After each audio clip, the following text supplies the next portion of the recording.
For more than 2 decades, more than tens of thousands of first responders have dealt with chronic health issues after the attack on September 11th, dealing with the World Trade Center, and that included toxic debris and a lot of toxic dust. And now researchers are looking at other long-term impacts on these patients, including COVID-19. Dan Lieberman has more. Michael Gullub spent 11 months at Ground Zero, first as a volunteer with his fire department. Later, the company he worked for was contracted by the city. I was responsible for the medical care for everybody that was on the site. Within a week or so, he couldn't stop coughing. I had that for years until I started coming here and getting the proper medication. Here is the Stony Brook World Trade Center Wellness Program.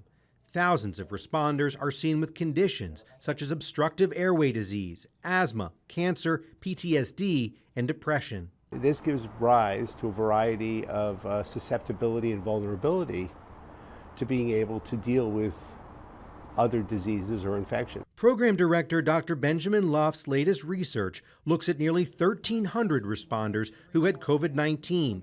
Data shows patients with 9/11 related chronic conditions are more likely to have more severe infection and suffer with long COVID symptoms such as shortness of breath and brain fog. Now that we've been able to follow these patients for as long as a year, we find about 15% of our patients continue to have problems with long COVID.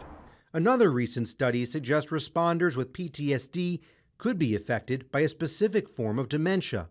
Michael encourages responders to be monitored and get treatment. The first few years before the program, I used to tell people when I die, put 9/11.